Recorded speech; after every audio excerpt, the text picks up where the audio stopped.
네, 신도기요 제3장 하나님의 영원한 작정에 관하여 영원한 작정 하나님께서 계획하시고 실행하시는 것인데 그것은 영원한 특성이 있습니다.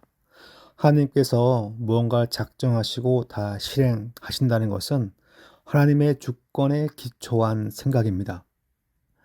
하나님께서 주권적이지 않으시다면 그 무엇도 작정할 수 없고 실행할 수 없는 것인데 하나님의 전지전능함을 우리가 믿기 때문에 바로 그분의 작정 또한 믿을 수밖에 없다는 것을 기억할 필요가 있습니다. 하나님은 영원 전부터 가장 지혜로우시며 가장 거룩한 자기 뜻으로 자기 뜻의 도모로 되어갈 일을 무엇이든지 자유롭게 또한 변할 수 없게 정하셨는데 오히려 그것에 의하여 하나님이 죄의 조성자가 되지도 않으시고 피조물의 의지에 폭력이 가해짐도 없으며 제2 원인들의 자유나 우연성이 제거되지도 않고 도리어 확립되었다. 천천히 이제 곰곰이 이제 읽어보면 이 뜻이 무엇인가를 이제 분별할 수 있는데요. 죄의 조성자로 되지도 않는다.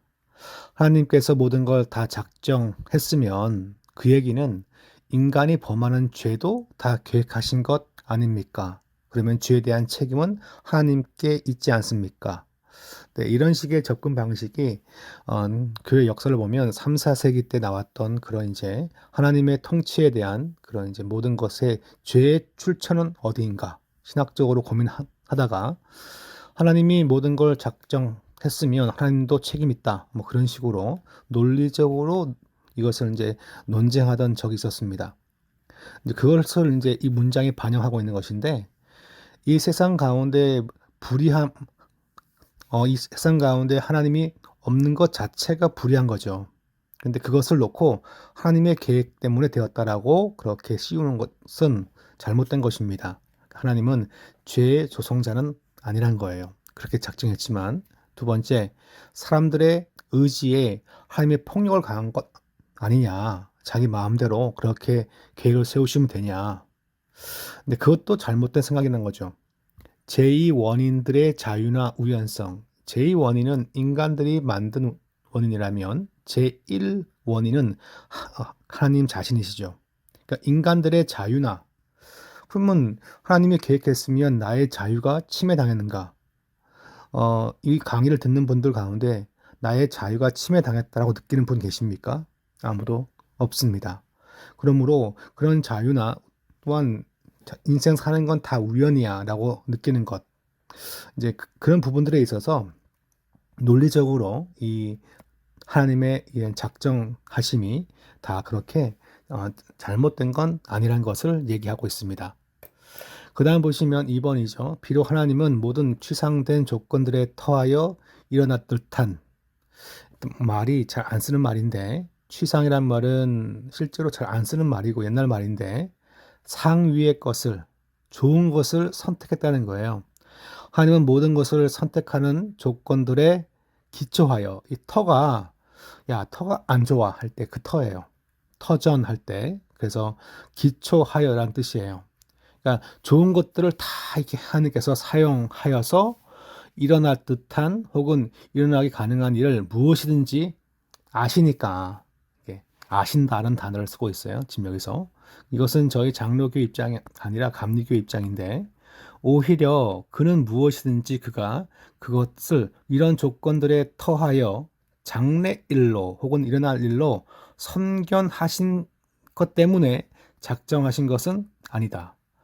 일어날 걸 미리 아신다. 그래서 이것을 예정이라 부른다. 이게 바로 감리교의 예지 예정론이에요. 같은 예정론인데 감리교는 미리 아시니까. 근데 이 말은 맞는 말 같은데 지금 끝에 보시면 이런 예지 예정은 아니다. 즉 감리교의 예지 예정론의 문제가 뭐냐면 일어날 것을 미리 아시기 때문에 예정했다는 말은 일어나는 것은 그러면 하나님의 철두철미한 주권이냐 그냥 랜덤하게 발생하는 거냐 랜덤하게 하는 것도 미리 아신다. 그 얘기는 일어나는 그 사건이 일어나는 그 시간 현장에 대해서 하나님의 전지전능성에 대하여 약간의 신뢰가 좀 사라지는 거거든요. 그런 의미에서 감리교의 예지 예정론을 그렇게 우리가 신뢰하지 않습니다. 반대하는 거죠. 그러니까 2번은 감리교의 예지 예정론을 반대하는 거예요. 자, 일어날 것을 미리 안다는 말은 일어날 일에 대한 하나님의 주권이 약간은 배제가 된 전제를 풍긴다는 거죠. 뉘앙스가. 그러니까 일어날 것을 미리 안다는 것이 아니라 다 계획했다, 주권적이다. 성경에 쓰인 대로 그냥 믿으면 되는데 이제 이렇게 예지 예정으로만 믿으려고 한다. 그것이 이제 감리교와 장로교의 큰 차이점입니다. 요 설명이 이해가 이제 아마 처음 듣는 분은 이해가 잘 안 될 거예요. 그러면 이 부분을 한 몇 분 안 되니까 한 두세 번 돌려서 보시길 바랍니다. 3번, 하나님께서 그의 영광을 나타내기 위하여 그의 작정으로 어떤 사람들과 천사들은 영생하도록 예정하였고, 천사와 구원받은 백성은 뭡니까? 영생으로 예정했고, 타락한 천사와 또한 피조물은 뭡니까? 죽음에 이르게 선정하였다. 요거를 줄여서 이중 예정이라고 하죠. 저희 정통 장로교에서 주장하는 것은 바로 이중 예정론인데, 이것은 구원자와 구원받지 않을 자를 하나님이 예정하였다. 그러면 구원받지 않을 자는 가만히 있으면 되냐? 예, 그것도 문제인 거죠. 하나님은 그 모든 생각과 인간의 생각과 마음과 행동까지도 다 미리 아시는 분이신데, 그래서 내 마음대로 행동하는 것도 예정이냐? 그것은 바로 방종이죠, 방종. 그건 예정이 아니라 방종이고 타락인 것입니다. 뒤에 가시면 설명 좀 더 나와 있어요. 이렇게 예정되고 먼저 정해진 이들, 천사들과 사람들은 개별적 또는 불변적으로 계획된 것인데, 그들의 수는 극히 확실하고 한정되어서 더해질 수 없고 감해질 수 없다. 예정의 확정성을 보여주고 있습니다. 그 다음 페이지 가시면 예정의 특성을 얘기하고 있습니다. 그러니까 특성이라기보다는 예정의 프로세스, 과정이에요.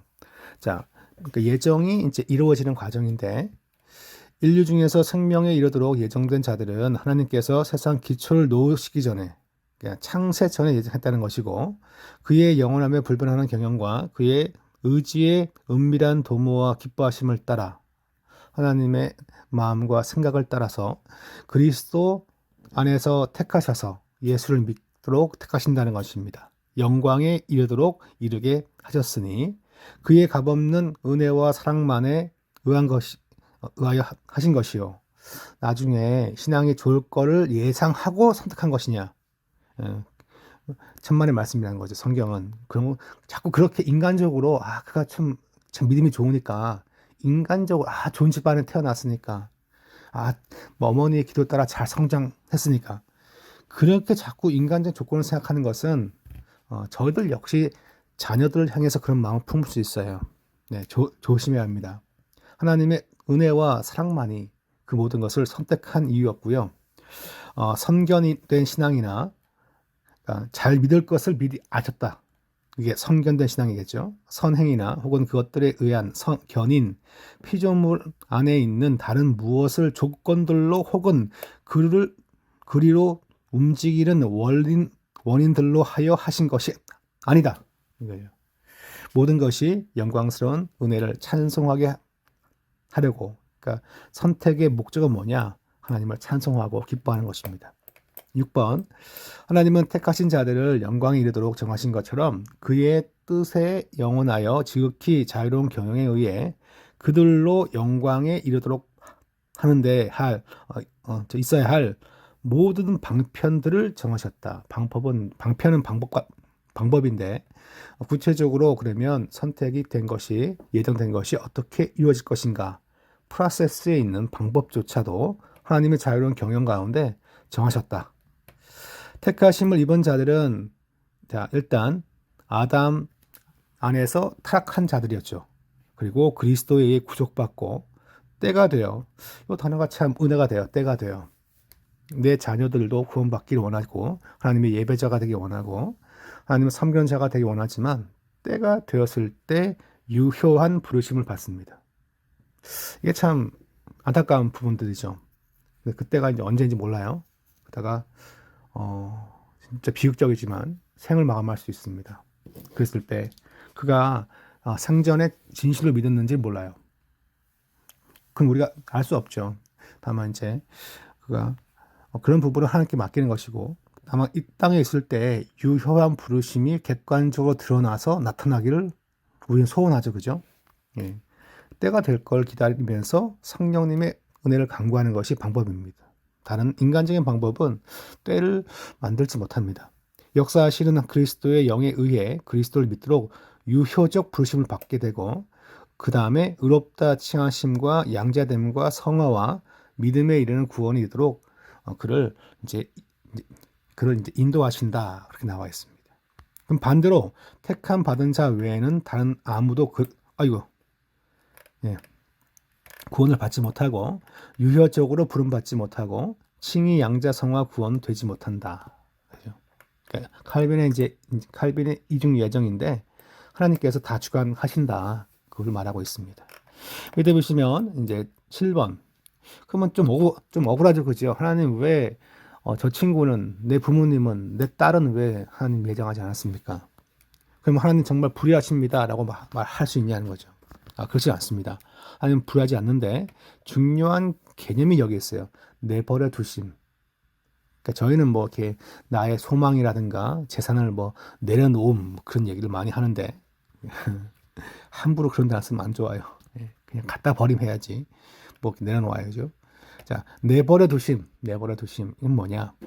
인류의 나머지는 하나님의 그것에 의해 긍휼을 베푸시는지 혹은 베풀지 않는지, 그가 기뻐하시는 대로 하시는 자신의 뜻에 헤아릴 수 없는 도모에 따라 그의 피조물들 위에 가지시는 그의 주권적 권세의 영광을 위하여, 여기까지가 이제 프로세스 앞에 있는 설명이에요.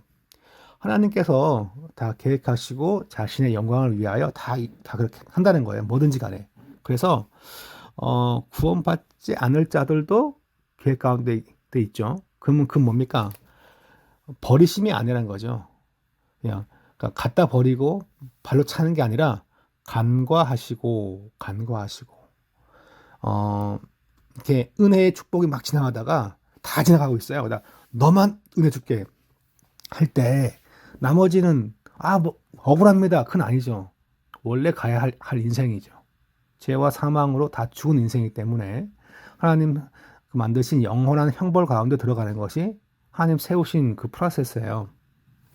그렇기 때문에 그것은 그들에게 왜 은혜를 주지 않습니까? 라고 말하면 안 되고, 하나님은 자신이 주는 그 은혜 부어 주심에 있어서 그냥 간과하시고 그냥 통과한 거예요. 그것을 내버려 두심이죠. 그들을 그들의 죄 때문에 수욕과 진노를 당하게 정명하시어. 이 옛날 말입니다. 정할 정자, 그다음 명령 명자죠. 하나님께서 엄하게 그것을 정하셨다. 그러니까 죄 때문에 수욕당하는 것이 하나님이 선택 안 받았기 때문에 수욕당한다. 그렇게 말하면 아무것도 바뀌지도 않고 자기 합리화에 불과한 거예요. 그의 영광스러운 공의를 찬송케 하시기를. 그렇게 벌받아 진노를 받는 것도 하나님의 영광을 드러내는 거죠. 인간은 인간이고 피조물은 피조물 대심, 피조물은 피조물 됨을 드러내는 것이 바로 하나님의 구원에 대한 예정과 영벌에 대한 예정이 보여주는 마지막 결말입니다. 상당히 무섭죠. 그래서 우리가 그때가 우리 자녀 가운데, 또 우리 주변 가운데, 나 아는 지인 가운데도 나타나길 원합니다. 성령의 유효한 부르심이. 그걸 놓고 기도하고 간구하는 거죠. 8번. 이 고도로 신비한 예정의 교리는 특별히 신중하고 조심스럽게 다루어서 하나님 말씀에 계시된 그의 뜻에 유의하여 순종하는 사람들로 하여금 그들의 유효한 부르심을 받은 것이 확실하다. 그러니까 이 교리를 왜 했냐니까요. 구원의 확신을 잘 심겨주기 위해서. 또 이건 성경적 사실이기도 하지만 1차적으로 이건 성경적 사실이지만 2차적으로 어떤 이 교리가 주는 어떤 유익이 뭐냐? 그러면 당신을 부르심이 확실하다는 걸 보여주는 거죠. 내가 지금 주님 때문에 기뻐하고 있고 하나님을 아버지라 부르고 있고 내가 지금 찬송하고 있고 하나님 앞에 경배의 삶을 잘 살고 있어요. 그래서 이게 내가 정말 나를 부르신 건 맞다. 봤더니 바로 이렇게 창세 전부터 예정해 주셨다. 구원의 확신을 깊이 있게 심겨주기 위해서 이 예정 교리가 필요합니다. 그리하면 이 교리는 하나님께 향한 자 찬송과 경애와 사모와 근면, 풍성한 위안을 위한 재료, 위안의 근거가 된다는 것을 말하고 있습니다. 이제 이렇게 3장까지 내용을 공부하였습니다.